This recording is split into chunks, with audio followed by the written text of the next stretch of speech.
Welcome to the Everyone Has a Story podcast. In the fall, like most one of my favorite things to do is watch Denver Bronco football.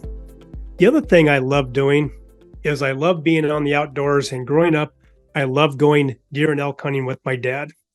And you would think that someone in their teenage years would their favorite part be shooting the gun. But that wasn't my favorite part. My favorite part was really spending time, obviously, with my dad, but then also spending time with all of his buddies that I refer to as my second dads or my grandpas. And we'd go to elk hunting camp, and sometimes we would spend a full week there. And, it's just fun to think back about the time with these guys, not necessarily the hunting itself, but just the time spending with this. And I think back about why we're missing this in our workplace. And like the workplace, everybody had his role. Like one of the newer members of the group his name was Bob. And this guy was really the ringleader. I mean, he was the guy in charge, even though he was brand new to the group. He had that personality to take charge. He made sure that we were all invited. He made sure that everybody knew their roles. He would come 3 or 4 or 5 days earlier because he could. And he would make sure that there was enough wood to be chopped for 2 weeks of fire, for the campfire. He would bring a tent, like an 8-man tent, and it was full of canned goods to make sure that none of us went hungry. And then there was Warren. He was the guy that probably had the highest professional status with us. He was a VP of a bank down in Southern California. But this guy just always had a reasonable mind. He had a stable mind. He never got too flustered. He just always was in control of himself and made sure that we're all in control of it. Because we'd have sometimes bad weather. We'd have, fog. We would have an animal that we shot that was down at the bottom of a canyon. We had to figure out how we're going to get that animal out of the bottom of the canyon and back up to camp. I mean, he just had that reasonable thought. And then there was Dwayne. Dwayne was like a big brother to me, a dad to me. And this guy was always looking out for everybody. He wanted to make sure everybody was was included. He wanted to make sure that everybody had their say. He even made sure that I had my say, even though my say was only worth so much. He always wanted to hear my input on each and everything. If someone did something good, he'd be the first one to pat you on the back. If someone did a bonehead thing, he would be the first one to kick you in the rear and say, boy, you were a bonehead. I mean, he made the environment very, very happy. And then there was another handful of guys, George, Frank, and Bill. And these guys, they were the workers. They didn't cook. That was my dad's job. My dad's job was to make sure everybody had their food, and he made sure they ate good. He was not a guy that said, we're going to go deer hunting or elk hunting and eat on sandwiches all day. We were going to have good prepared meals, and everybody loved that. And these 3 guys made sure that the food was always ready, prepped, that they did the dishes. They took care of everything because that was their role. And thank God my role was twofold. I cleaned up all the leftovers, number one, because we didn't have freezers and refrigerators out there. But then also, I was a guy that was in charge of walking as fast as I could through these hillsides and through the trees to make sure that if there was any animals laying down, I scared them towards the direction of where the older guys were. But we all had a role and we all loved it. Now, I think back to today's workplace, we're missing that. A lot of times, people don't know their own role. And even though they have a name tag or a title on that name tag, they still don't know exactly what that role is. No one's ever explained to them what it was. No one's ever held them accountable and just brought that kind of mentality and that type of environment to the workplace. It's gone for some reason. And I think that's why a lot of people are leaving in groves to work at other places, because right now they don't feel at home at the workplace. And I don't mean lounging around and doing this or doing that, but really doing their job, but feeling comfortable around everybody so you can say what you need to say and feel good about it and not have any repercussions. So today, I'm being joined by my guest speaker, Laura Aububekr. How are you? Hi. Hi, how are you? Thank you for having And, me. and we're going to talk about the ideal environment, both personally and professionally, but mainly professionally. Laura is the National Capital Region Deploy Fellow at Blue Star Families, which right there by itself is pretty cool just to say. But she's also an immersive experiential coach. And that's where we got connected is because she brings that experience to life and to have some fun behind it, some entertaining value to it as well. So, Laura, once again, thank you for being here. And why don't you give us a quick little introduction of you besides what I just said? You're welcome. Thank you for having me. Yes, I bring myself into almost everything that I do. And with that being said, I come with numerous experiences. I've relocated with my partner through military career numerous times, which has caused me to learn new ways to the meaning of home, which you mentioned. And that is beneficial. So, so let's talk about that feeling of home. What is your ideal version of that environment that we should be expecting, and it should be the culture of the workplace? For me, when I think of home, I immediately think of that welcoming, warm sensation that one experiences the moment they walk in through their doors. Here, I often refer to our home as like a sanctuary almost. It's our safe place. We're free to, as you mentioned, we express things, we listen to one another, and we're eager to help each other out. That's what it takes to to maintain your home. In military culture, it's especially important because of how frequently we move.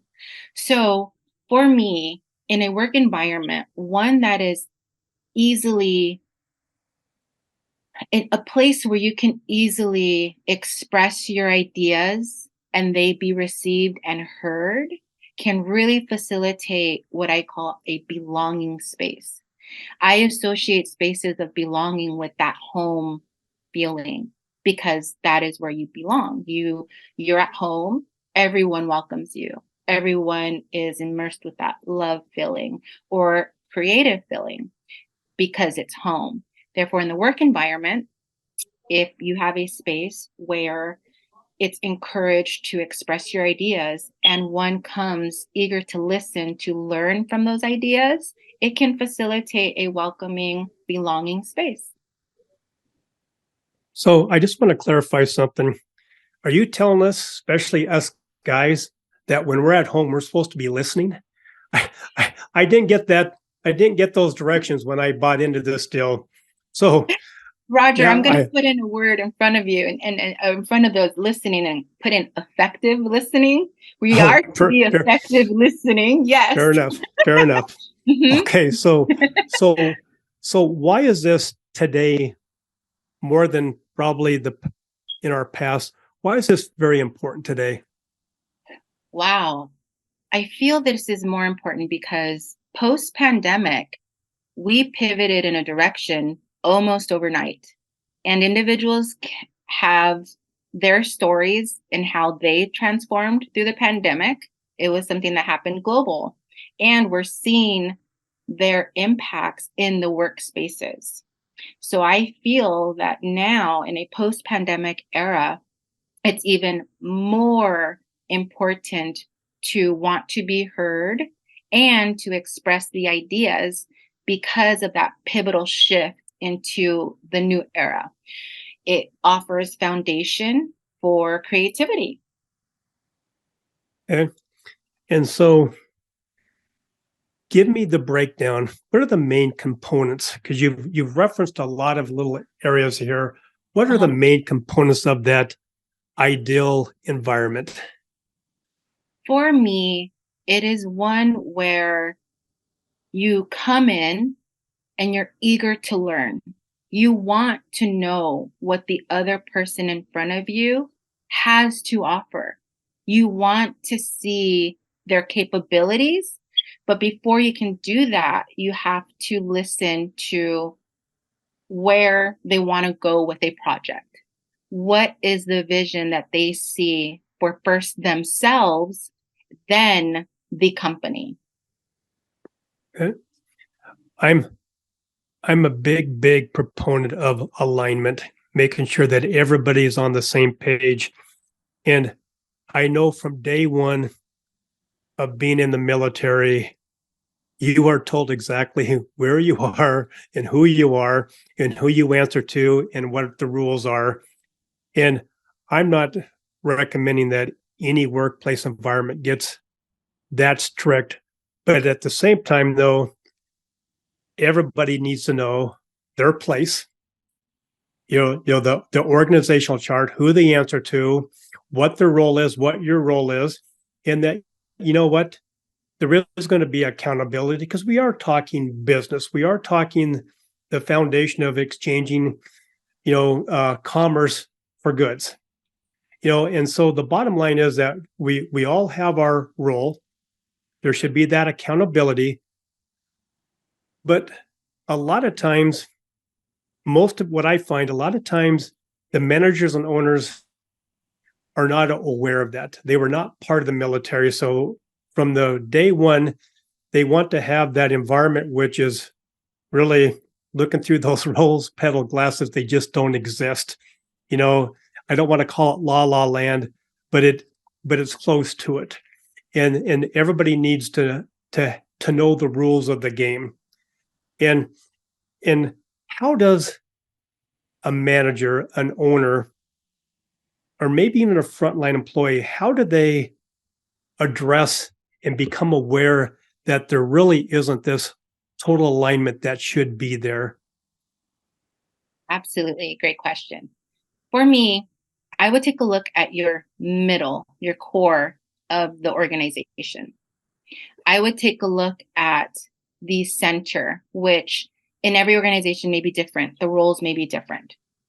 However, in the center, you're going to have a unique group of employees. In this case, you'll have a unique group of employees that are the core, but like a trunk of a tree. And the analogy that I'm going to express is in comparison with a tree, the trunk reaches the roots as well as the leaves and the branches. So if management, whichever end on the spectrum that they are, comes in and focuses a little bit into the core of the organization or the trunk of the tree, they can grow it to where it expands to both ends of the spectrum of their organization. So you'll then have your center employees, whichever department that may be, that are capable of doing multiple duties to expand the center, ultimately reaching both ends of the spectrum of the organization. And that shows me, or tells me, in my opinion, that it's going to strengthen the overall production of the company. It's going to strengthen the overall communication. It's going to strengthen many things that an organization is going to look for, because the focus is going to be on the core and the center, expanding to both ends of their organization.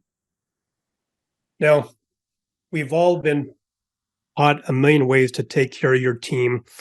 And I love the analogy of the tree because you hit it right on the head. A lot of coaches out there, a lot of experts, so-called experts, they talk about that you need to really nourish those roots. You got to really take care of those roots, because if they're not taken care of, the tree is going to die. And Absolutely. so a lot of emphasis is on the roots. But then as the owner and the manager who's looking at the efficiency and productivity of what's being developed, they look at the branches and they see the nice, beautiful leaves. They see the fruit being bared on each one of those branches. But no one has ever applied the methodology is, how is the core doing? It's almost that forgotten part of the tree. No one thinks about the trunk.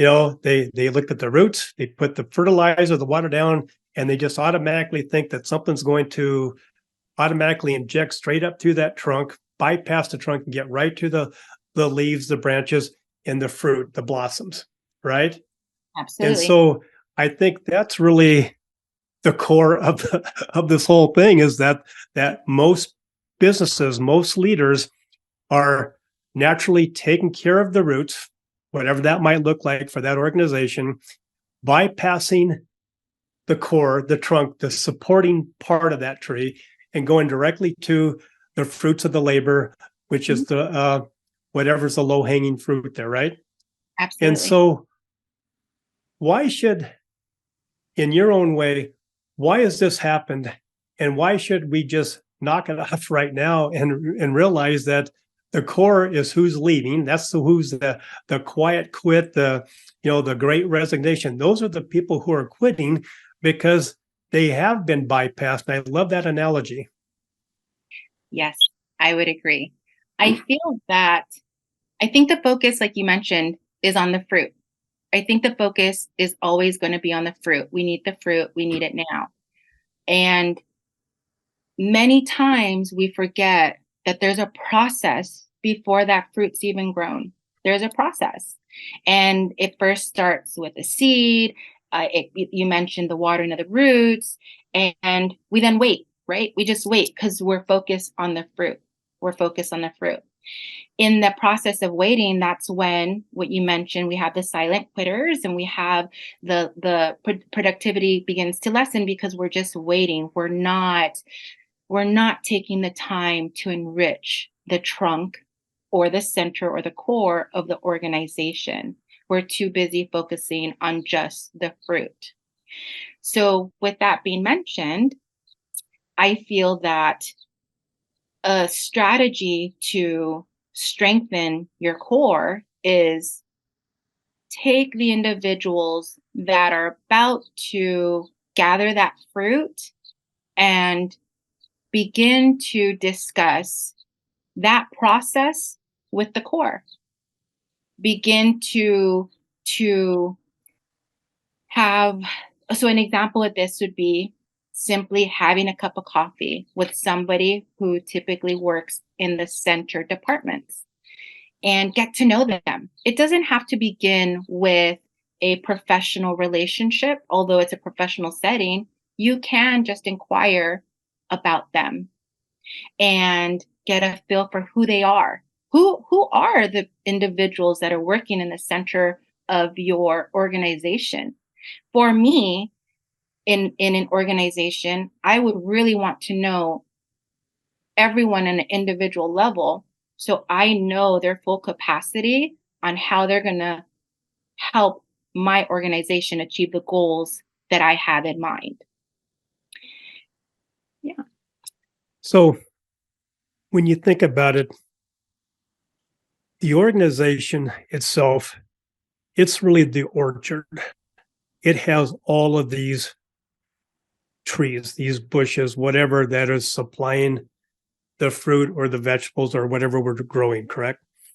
Now, each organization now has, or each orchard has now many fruit bearing, vegetable bearing plants, trees, which are called individuals. So each one of those has the root system, the trunk, and then the branches with the fruit on it. So let's now step away from the organization and go directly to these employees. What's your advice about to them to help them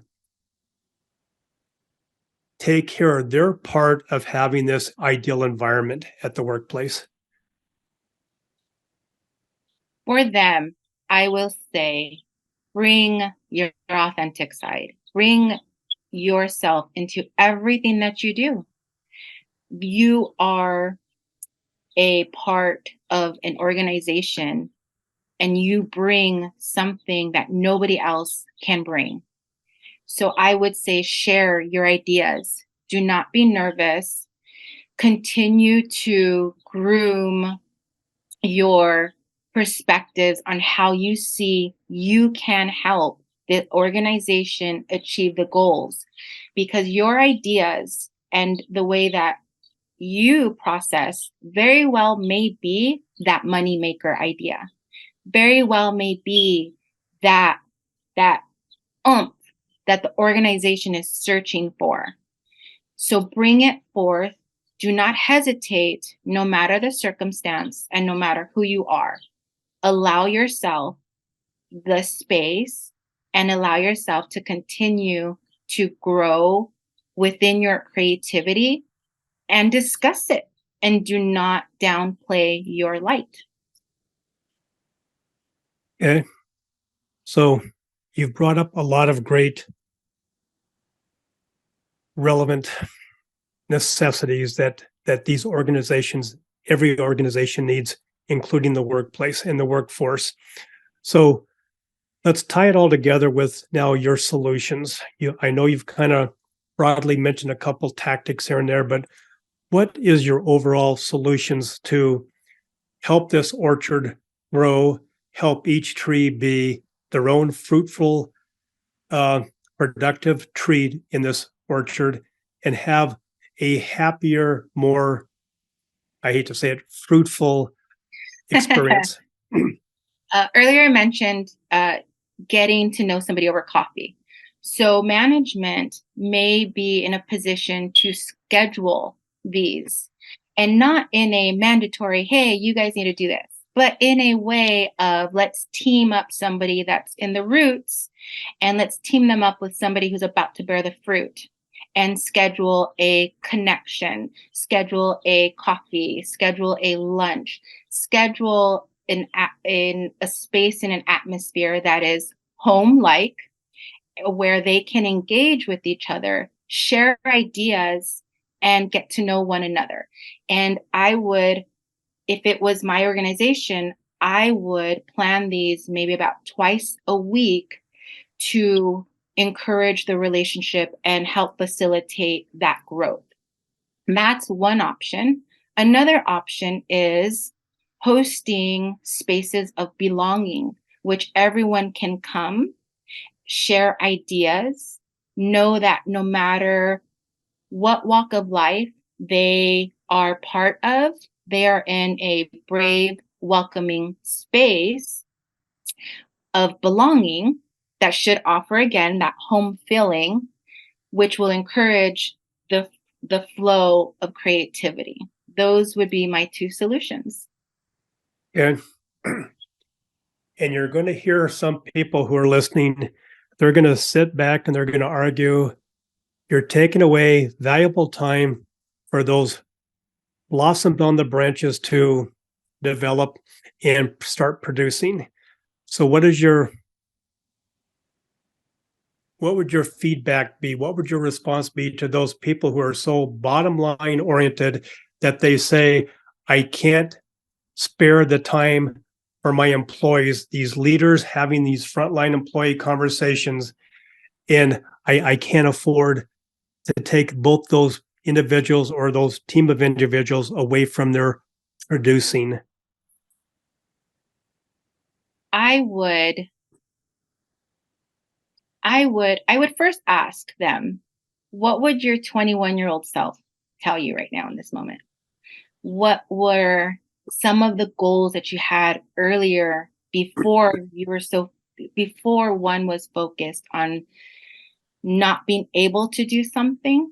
What would that version of yourself ask of you now? And would it be more beneficial to listen to a past version that was a little bit more open to new ideas, versus should I continue the way my organization is ran? I would then take a look at some evidence. Where are your numbers at? If your numbers are not matching where you want to be, I would suggest to try something different, because if you want a picture to come out differently, you have to change the angle. So, in other words, the decision should be made from the data derived, right? Yes, and it could be And from qualitative or quantitative. Data yep. comes in two different forms. Okay. So now I want to get back because you slightly slapped my hand and made sure that I was ensuring that I wasn't just listening at home, but I was effectively listening at home. Now, could that be considered the fertilizer, the correct fertilizer for that particular plant that we're trying to produce? Or is it something even deeper than that to the workplace, to this orchard of fruit-bearing trees? I'm going to have to say it's something deeper. I'm a deep worker, and chances are the majority of who's in the center may be deep as well. So I would go with something deeper. For me, an organization is like your baby. It's like one's baby.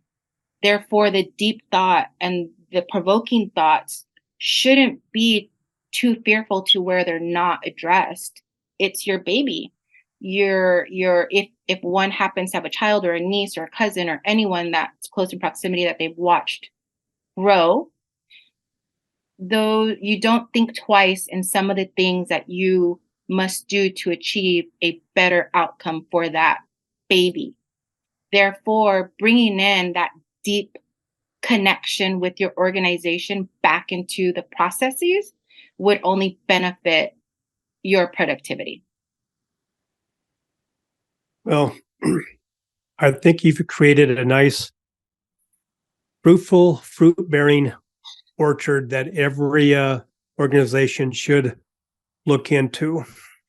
Even if they don't have that proverbial green thumb, I think you've given them enough solutions to help them overcome not having that ability to grow things, because it's possible.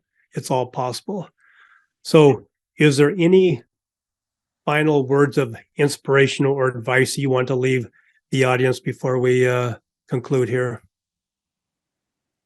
I think for me, anyone on any place of the organization has something unique to bring, and they should not question it. They should be encouraged to listen to it, follow it, and watch it grow and be amazed by it, because ultimately you had a role in it, and it's to be celebrated. Celebrate the small accomplishments as well as the large ones, because needless to say, they are all accomplishments and they're all helping the organization achieve its goals. Great advice. Well, I can't thank you enough for being my guest today. If someone wants to reach out and get in touch with you to help them with their orchard, their growing space, and have that environment become more a place of the feeling of home, but that home garden, that orchard out there, how can they get in touch with you? Yes, you can email me at lauragbeckert@gmail.com. That is spelled LauraGbeckr@gmail. You can find me on LinkedIn, Laura Aububekr, LauraAubekr. And I'm also on Instagram. Instagram is my funnest platform. You can find me under my name as well, LauraAubekr. And my I forget what it's called. My handle, my Instagram handle is Lala Marathon, because life is a marathon. And that's spelled LaLaMarathon. Well, thank you again for being our guest today. Yes. Absolutely. Thank you. My podcast wouldn't be the same if it wasn't for my sponsors and my great supporters. So let me take this opportunity to thank each and every one of them. First of all, I want to thank Rebecca at Custom Bookkeeping and Accounting, delivering trustworthy bookkeeping services since 2003. Dave and Dara at Virtues Matter, making this world a much happier place to be with their Virtues card apps, coaching, and workshops. Steven at Buller Accounting, giving business owners depth and insight to their numbers. Eric and his team at Ivy Cat Web Design, the real superheroes of web development and design. Jennifer and Jean at the Seavers Real Estate Team, serving Pierce and Kitsap counties with their home buying and selling needs. Maury at the Maury Method, the world's only brainwave entrainment engineer, helping everyone have more clarity, less stress, and overall better brain health. Priya at Pivot My Profit, helping individuals and businesses have better control of their finances and more money at the end of their day. Melissa at the Soul Vibe Energy High, the queen of the aha moments, helping individuals find those holes in their cups, repair the hole, and gain back their positive energy. And finally, Rick at West Sound Recording. You talk, they do all the rest. Thank you, Rick, for all your efforts with the production and editing of my podcast.